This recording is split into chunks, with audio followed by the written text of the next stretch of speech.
Bismillahirrahmanirrahim. Assalamualaikum warahmatullahi wabarakatuh dan salam sejahtera.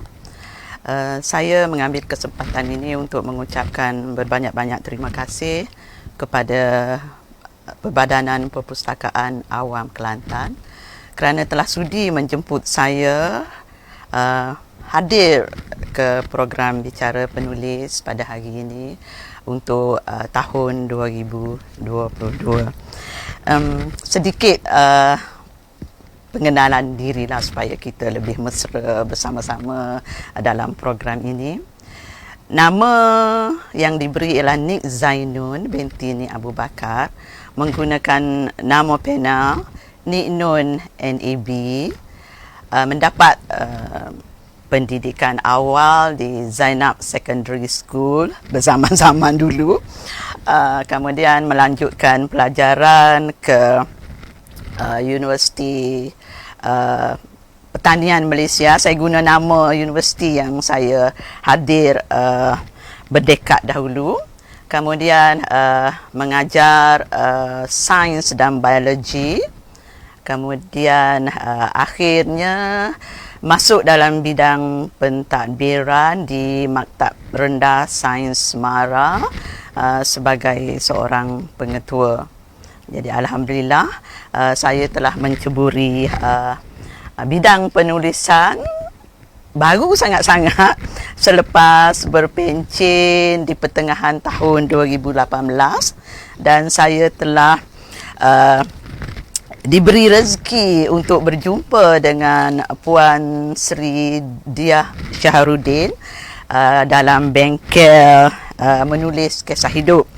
Dan antologi pertama saya ialah bersama Puan Sri Diah Syahrudin, iaitu Kita Usah Bercakap Tentang Rindu. Seterusnya saya telah menyertai antologi-antologi yang telah dianjurkan oleh kumpulan penulis kembara sastra, juga gabungan penulis muda Kelantan yang lebih dikenali sebagai GEMA. Dan alhamdulillah setakat ini saya telah menghasilkan 25 antologi dalam berbagai genre seperti cerpen, moi-moi diri, pantun, apa lagi, haiku, sajak, dan semuanya ni hasil penyertaan saya dalam bengkel dan kursus yang dianjurkan oleh Kembara Sastra yang dipimpin oleh ketua satunya Tuan Haji Zainal Abidin, kemudian oleh Kembara Sastra yang dipimpin oleh pengerusinya Tuan Haji Mokhtar Mustafa, manakala GEMA yang dipimpin oleh ketua satunya Tuan Haji Zainal Abidin, manakala Dr. Abraham Tiar sebagai ketua satu dalam Persatuan Seniman dan Penulis Kelantan ataupun dikenali sebagai PUSPA. Dan jadi rasanya setakat itulah intro tentang penglibatan saya pada awalnya, yang bermula pada tahun 2018. Jadi saya ni sebenarnya penulis pemula yang sangat baru dalam satu bidang penulisan yang baru bagi diri saya. Jadi perkongsian saya hari ini dalam program Bicara Penulis, pada peringkat pertama saya akan bercakap tentang antologi yang berjudul Sebutir Belian di Kaki Pelangi, iaitu antologi cerpen wanita, yang mana saya sebagai penyelenggara bersama dengan Tuan Haji Mokhtar Mustafa, dan seterusnya sesi kedua saya akan berkongsi sedikit sebanyak pengalaman saya sebagai seorang penulis pemula. Semoga ianya dapat memberi manfaat kepada penonton-penonton di luar sana, yang mana mungkin telah banyak menghadiri kursus dan bengkel penulisan, tetapi tak pernah ada kesempatan untuk menulis.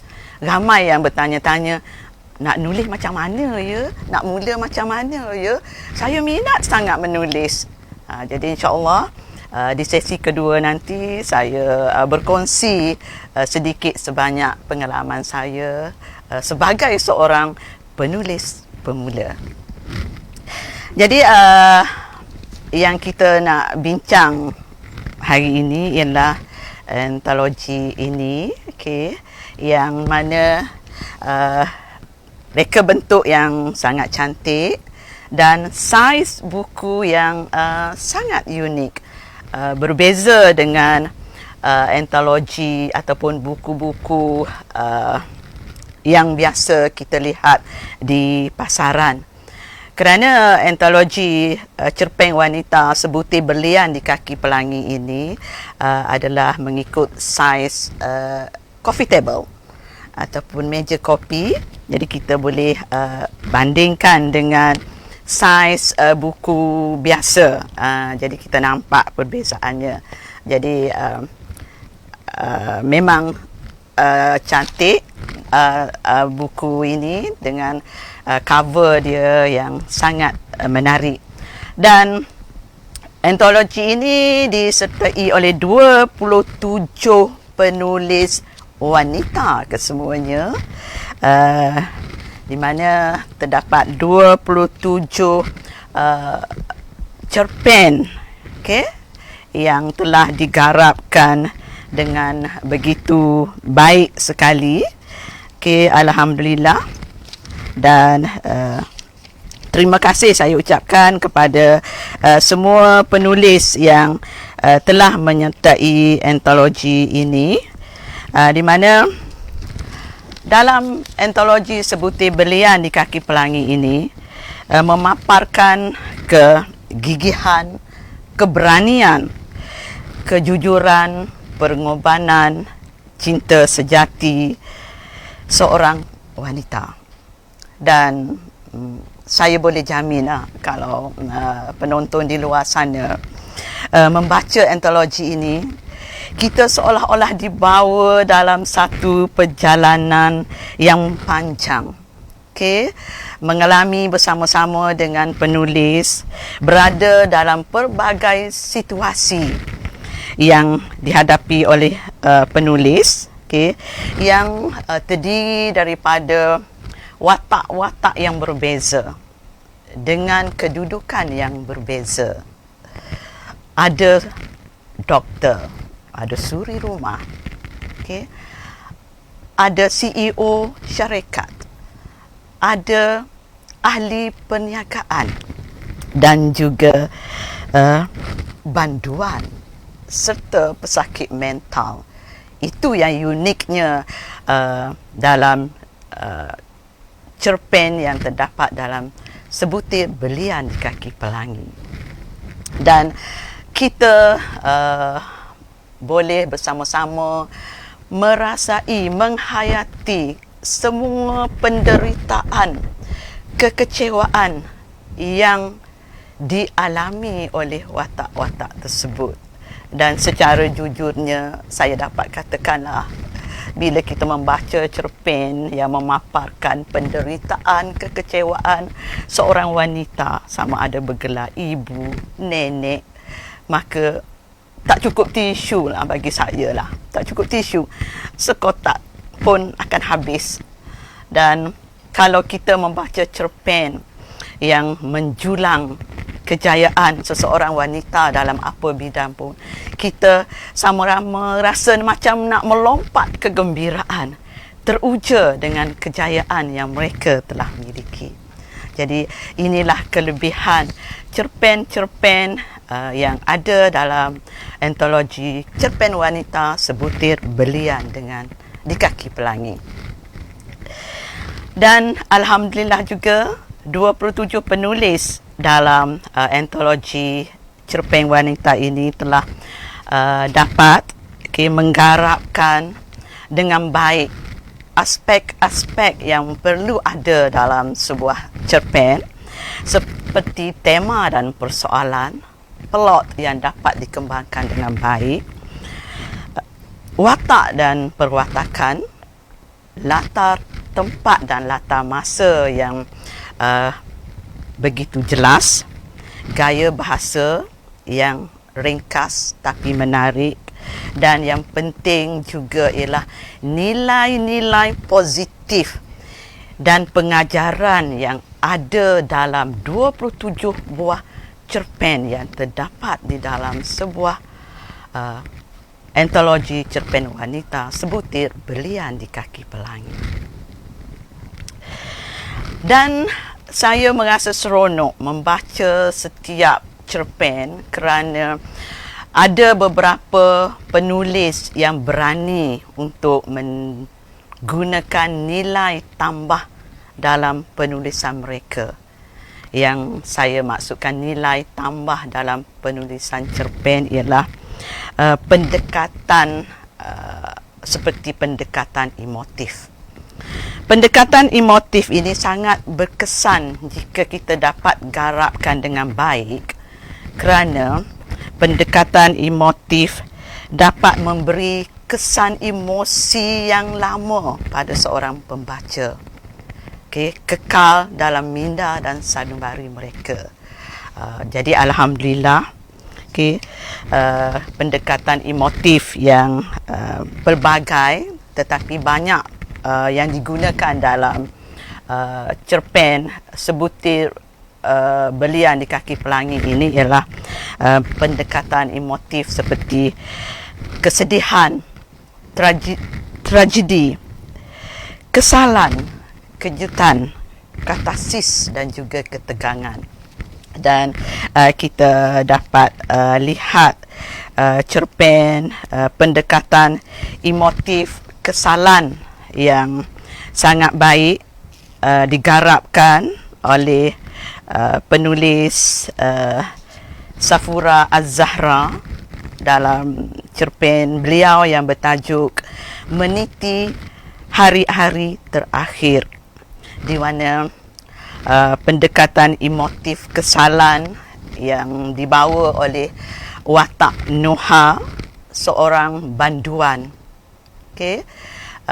yang telah disabitkan kesalahan dalam pengedaran dadah dan telah menerima hukuman mati. Dan di mana kita dapat lihat bagaimana perjalanan terakhir Noha mencari keampunan daripada ilahi di atas kesalahan-kesalahan yang telah beliau lakukan sepanjang hidup beliau. Dan pendekatan motif yang digunakan dengan baik juga ialah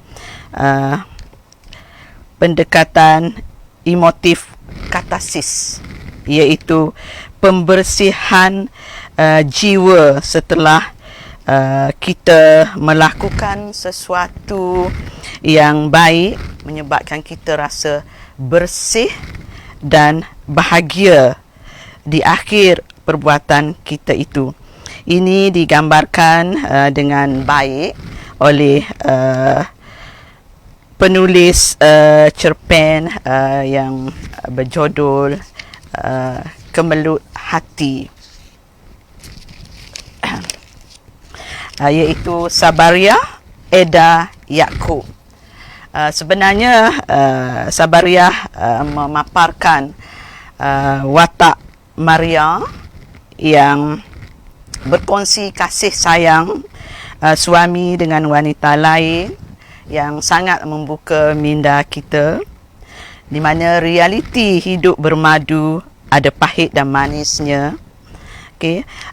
Tetapi yang pentingnya kalau penonton di luar sana membaca cerpen ini, penonton akan faham apa yang dimaksudkan dengan pendekatan katarsis, di mana di akhirnya Maria akan rasa bahagia dengan apa yang beliau telah lakukan masa usahanya untuk menyelamatkan sebuah rumah tangga walaupun bermadu. Begitu juga dengan cerpen Berbuah Sayang karya Hasnah Jusoh yang juga memaparkan suka duka hidup bermadu. Dan di dalam sebuah cerpen kita sudah sedia maklum tentang watak protagonis, iaitu watak utama yang biasanya watak-watak yang baik dan ada lawannya, antagonis yang dipaparkan sebagai watak yang selalu menentang watak protagonis. Dan ramai juga penulis cuba menjadikan watak utama itu ialah watak antagonis. Dan saya dapat lihat beberapa orang penulis dalam antologi cerpen wanita ini telah berjaya mengangkat watak utama itu menjadi watak antagonis. Okay?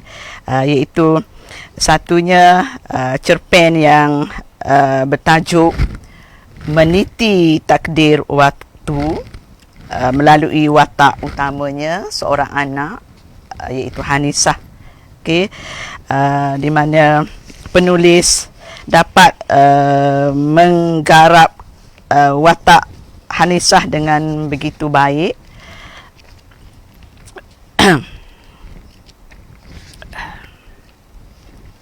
Di mana dalam cerpen Meniti Takdir Waktu ini, Hanisah telah terpaksa mengorbankan cintanya kepada ibu yang juga memiliki perasaan kepada kekasihnya. Okay. Dan begitu juga dengan watak Shikin dalam Tidak Semanis Mimpi, di mana Tidak Semanis Mimpi karya Ruzila Man, okay, membawa kita bersama-sama merasai kegalauan jiwa seorang isteri yang hampir 3 dekad merasa dirinya dipenjara dalam sebuah rumah tangga, dan dia berjuang untuk mencari kebebasan dan kebahagiaan yang diimpikan. Okay. Dalam cerpen ini, watak suaminya ialah kita dapat lihat seorang yang sangat baik. Jadi sebab itulah saya katakan watak Shikim dalam cerpen Tidak Semanis Mimpi ini ialah watak utama, tapi ianya watak antagonis. Dan terdapat juga banyak cerpen-cerpen menarik lagi dalam antologi ini, seperti cerpen yang ditulis oleh Mami Wida yang bertajuk Menggapai Impian, memaparkan kisah kebangkitan seorang wanita dalam dunia perniagaan setelah ditipu dan tersingkir dari syarikat sendiri gara-gara seorang suami yang bersifat tamak haluba. Bayangkanlah, kita dapat rasa penderitaan, okay, seksanya, okay, seorang wanita yang bersuamikan seorang yang macam ni. Selama bertahun-tahun beliau telah ada dalam kotak fikir untuk menipu seorang isteri. Jadi banyak lagi cerpen-cerpen menarik yang ada dalam antologi ini. Okay, seperti begitu cerpen Noktah Rindu Kahirah, okay, nukilan Haslinda Hasan yang membawa kita kembara ke alam remaja semula. bagaimana rasa sakitnya hati seperti disiak sembilu apabila kasih kita telah dipersiakan oleh cinta pertama kita. Dan juga dalam sebuah cerpen, saya masih ingat seorang penceramah mengatakan tajuk cerpen itu sangat memainkan peranan, di mana tajuk cerpen dapat menarik minat pembaca untuk membaca, untuk mengetahui dengan lebih lanjut lagi apa sebenarnya yang ada dalam cerpen itu. Bagi saya, dalam antologi cerpen wanita sebutir Belian di Kaki Pelangi, satu cerpen yang sangat menarik dengan tajuk yang sangat orang panggil iaitu cerpen nukilan As Yusof dengan tajuk Marjan. Dan saya boleh rasakan penonton di luar sana tertanya-tanya, apa dia Marjan ya? Tak pernah dengar pun. Marjan ni apa ya? Jadi saya tak nak nyatakan di sini apa itu marjan. Jadi puan-puan semua boleh tanya Pak Cik Google aku panjang lebar penerangan marjan. Dan cerpen dengan tajuk Marjan ni digarap dengan baik. Okey, jadi tuan-puan perlu memiliki buku antologi cerpen yang bertemakan wanita ini. Dan kembali kepada cerpen saya sendiri, cerpen saya sendiri yang bertajuk Sebutir Belian di Kaki Pelangi, yang telah dipilih oleh penulis-penulis lain untuk menjadi judul antologi cerpen wanita ini. Jadi cerpen saya ini berkisahkan kepada seorang peguam syar'i yang dengan nama Zafira, yang lebih dikenali sebagai nama manjanya Zaf. Okay. Watak Zafira saya tonjolkan sebagai wanita yang sentiasa bersemangat kental, berjuang untuk mencapai cita-citanya. Okay. Dari awal, pelbagai rintangan beliau hadapi, di mana kisah remaja yang begitu orang panggil apa, menghiris jiwa. Kalau orang-orang tertentu tak boleh bangkit dah. Dan yang pentingnya di sini saya paparkan bahawa bila seseorang remaja menghadapi pelbagai masalah, maklum sajalah remaja ni bagi mereka, masalah mereka lah yang paling besar. Tak kisahlah masalah perang di Palestin ke, pelarian Rohingya ke, tapi masalah remaja bagi mereka ialah masalah yang paling besar. Dan saya paparkan di sini bagaimana peranan sekolah dengan guru-guru, di samping peranan ibu bapa itu penting dalam membimbing pelajar-pelajar yang mungkin telah tergelincir dari landasan yang betul. Dan di sini juga saya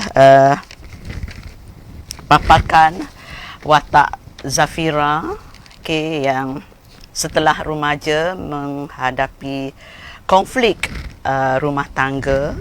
Maklum sajalah Zafira ini isteri kedua kepada seorang ahli perniagaan dengan watak Tengku Irsyad. Dan konflik ini timbul sebenarnya setelah Zafira melahirkan seorang anak yang sindrom Down.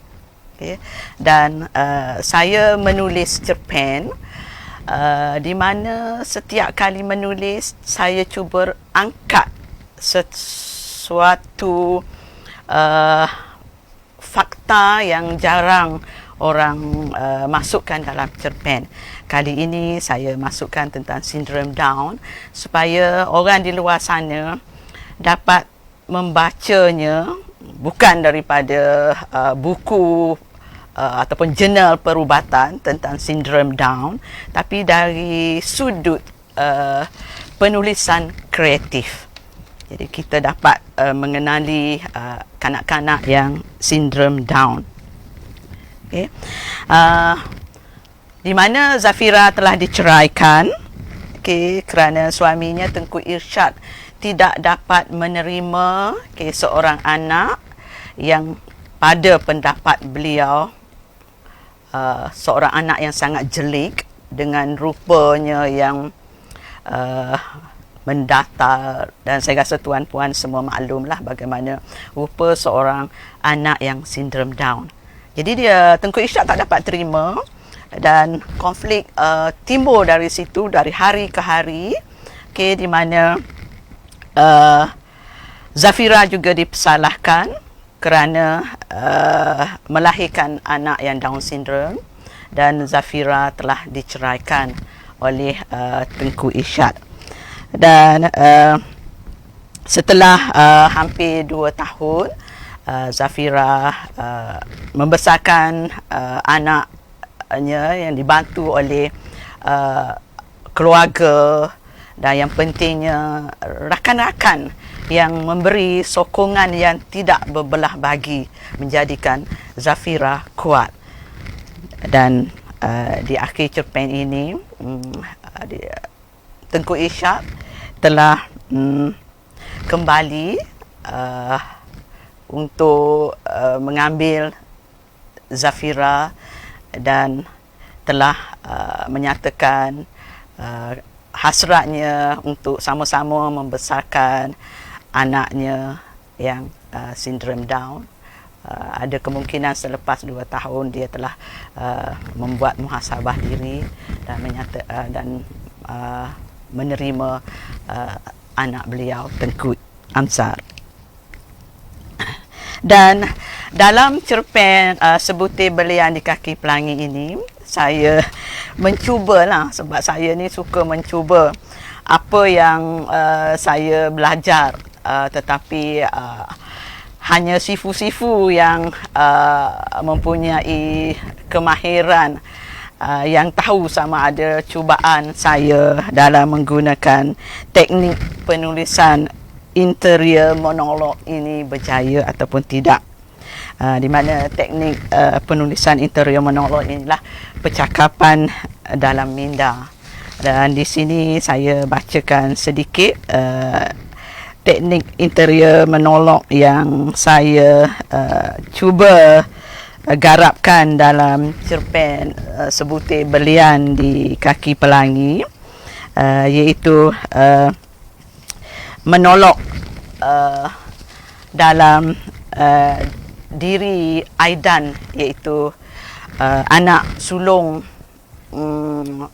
Zafira, di mana di sini dinyatakan bahawa saya bacakanlah sedikit sedutannya. Aidan membalas pelukan ibunya, pintu syurga yang dia sayangi, dengan penuh jiwa raganya. Dia sanggup berbuat apa saja untuk mempertahankan maruah ibu tercinta. Malah biarpun nyawanya sebagai galang ganti demi ibunya. Nama Aidan bin Abdullah sering menjadi ejekan kawan-kawannya. Status anak tidak sah taraf sudah dimaklumkan oleh ibunya, dan penerangan yang jelas sudah diberi oleh guru agama serta guru kaunselor. Ibunya tidak pernah dipersalahkan. Malah Aidan berterima kasih kerana ibu melahirkan dan membesarkannya dengan penuh kasih sayang. Ibunya adalah mangsa perkosaan orang yang tidak bertanggungjawab. Itulah sejarah hitam yang terpaksa ibunya kendong dalam diary catatan hidupnya sebelum dia kembali bangkit menjadi seorang peguam syar'i kini. Ibunya tidak bersalah. Aidan sedar bahawa ibunya boleh menggugurkan saja kandungannya jika dia mahu ketika itu. Namun, dia tetap menjaga sehingga Aidan dilahirkan.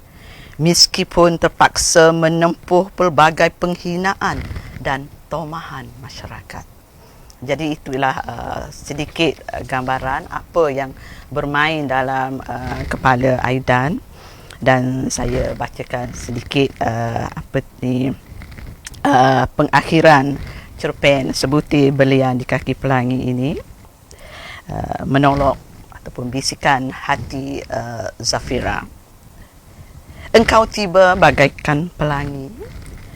Mungkinkah kau membawa sinar bahagia, atau bagai pelangi petang kau akan pergi jua, abang?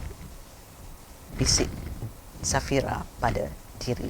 Jadi itu saja perkongsian saya tentang cerpen saya sendiri, Sebutir Belian di Kaki Pelangi, yang menjadi tajuk untuk antologi cerpen yang bertemakan wanita ini, dan saya ulaskan beberapa buah cerpen yang ada dalam antologi ini. Dan saya suka untuk bacakan sedikit kata-kata tentang wanita sebelum saya akhiri sesi pertama bicara tentang antologi cerpen Sebutir Belian di Kaki Pelangi. Wanita adalah cermin dengan sejuta wajah. Adalah ombak tenang kadang bergelora. Wanita adalah pasak yang menunjangi imamnya. Dan wanita, kamu adalah seperti berlian, kuat, dihargai, dicintai, dan menyinari hidup orang lain. Jadi sekian. Terima kasih untuk sesi pertama. Untuk sesi kedua, saya teruskanlah dengan perkongsian pengalaman saya sebagai seorang penulis pemula yang saya katakan, di mana dengan asas sains, guru biologi hampir 25 tahun sebagai menceburi bidang pengurusan, saya tidak ada banyak pengetahuan tentang penulisan cerpen ataupun jurnal-jurnal kreatif yang lain. Tetapi saya sentiasa berusaha untuk membaiki diri, dan satu perkara yang saya dapati bahawa memang susah bagi saya, kerana satunya saya mempunyai asas, bagi apa? Bukan asas lah kot, bidang bahasa Inggeris. Contohnya banyak buku-buku di rumah saya, memenuhi rak buku, semuanya novel yang berbahasa Inggeris. Jadi untuk menulis, bagi saya lah 3 perkara penting yang kita perlu buatlah sebagai penulis pemula. Paling penting, membaca. Sebab itulah saya, maaf dah lupa dah kata-kata siapa dah. Untuk menulis, kita mulakan dengan membaca 9 kali. Kalau contohnya kita lakukan aktiviti membaca, yang ke-10 kita baru boleh menulis. Dan saya pernah terbaca penulisan seorang penulis terkenal daripada Amerika Syarikat, Stephen King. Dia menyenaraikan 39 sebab kenapa setiap penulis mesti menjadi seorang pembaca dahulu. Saya quote kata-kata beliau ya. If you don't have time to read, you don't have the time or the tools to write. As simple as that. Kalau kita tak ada masa untuk membaca, kita tak akan ada masa ataupun kemahiran untuk menulis. Senang sangat. Jadi bagi saya, kita kena membaca dahulu. Tapi janganlah pula kata, alah nak baca dulu, apabila nak tulis. Tak apa, sambil membaca kita menulis. Sambil membaca kita dapatkan ilmu, kita menulis. Okay? Tak ada halangan. Walaupun dia kata kita kena membaca dulu sebelum menulis. Kemudian yang kedua penting ialah kita kena sertai apa saja persatuan penulisan yang ada di tempat kita. Menjadi ahli persatuan penulis itu amat penting kerana persatuan penulis banyak mengadakan kursus dan bengkel penulisan, dan juga mereka akan adakan sayembara, dan kita kena sertai semua sayembara penulisan yang diadakan oleh persatuan-persatuan penulis yang ada di tempat kita. Kemudian yang ketiga, samalah macam tadi, join the writing society, and then mengikuti kursus dan bengkel yang berterusan. Jangan berhenti belajar. Okay. Jangan berhenti menulis. Okay, menulis. Jangan berehat. Jangan berhenti menulis. Okay. Dan tak juga kurang penting bagi saya ialah kita menulis itu kena ada matlamat. Okay, apa yang ingin kita tulis? Apa yang ingin kita sampaikan pada masyarakat di luar sana? Jadi yang inilah dalam penulisan kita kena tentukan adanya nilai dan pengajaran yang kita nak pembaca mendapat nilai-nilai positif tersebut. Dan saya rasa dalam penulisan ini, kita akan boleh maju jika kita macam saya kata meneruskan aktiviti penulisan kita tanpa merasa penat dan jemu. Dan dalam bidang penulisan ini saya banyak mendapat tunjuk ajar, bimbingan setelah menyertai beberapa kursus dan bengkel yang telah diadakan. Jadi contohnya saya telah menyertai bengkel yang diadakan oleh Rosli K. Matari walaupun secara maya. Dan juga saya telah mengikuti kursus dan bengkel oleh Tuan SM Zakir, dan terima kasih diucapkan kepada mereka semua, termasuklah terima kasih kepada Tuan Haji Mokhtar Mustafa sebagai pengerusi grup penulisan Kembara Sastra, kepada Tuan Mazli Husma yang banyak memberi bimbingan dalam penulisan haiku dan tangka, Tuan Mas Radin MD, dan juga Tuan Haji Izani Haji Daud. Jadi saya nak sampaikan dua rangkap pantun lah untuk mereka semua ini yang telah memberi dorongan yang berterusan untuk saya kekal dalam bidang penulisan ini. Hutang emas di bawah belayar, masak sebiji di atas peti. Hutang emas boleh dibayar, hutang budi di bawah mati. Pulau Pandan jauh ke tengah, Gunung Daik bercabang 3. Hancur badan dikandung tanah. Budi baik tuan-puan dikenang sampai bila-bila. Dan sebagai akhir kata,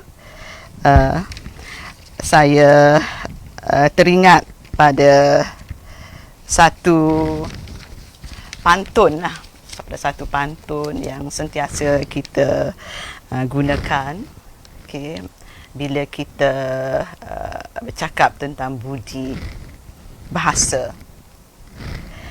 Yang kurik itu kendi, yang merah itu saga, yang cantik itu budi, yang indah itu bahasa. Jadi peringatan pada diri saya sendiri dan juga penulis-penulis pemula macam saya. Dalam penulisan kita, gunakanlah bahasa yang indah-indah. Okey, jadi saya rasa setakat inilah bicara saya. Jadi saya memohon berbanyak-banyak maaf jika ada tersilap kata, terlanjur bicara, dan jika ada terguris di hati. Okay, maklumlah saya ini seorang penulis pemula yang sangat baru dalam satu bidang yang baru, iaitu bidang penulisan kreatif. Dan saya sekali lagi mengucapkan berbanyak-banyak terima kasih kepada semua penonton-penonton di luar sana yang sudi bersama saya pada hari ini mendengar celoteh yang tidak seberapa. Maklum sajalah, saya penulis pemula. Okay, ilmunya tersangat cetek, masih bertatih-tatih untuk menulis. Jadi, tapi tak apa, kita sama-sama bersemangat terus menulis. Okey. Kalau tidak sekarang, bila lagi? Okey. Jadi terima kasih kepada Perbadanan Perpustakaan Awam Negeri Kelantan yang telah memberi kesempatan pada saya hari ini berkongsi sedikit sebanyak pengalaman sebagai seorang penulis pemula.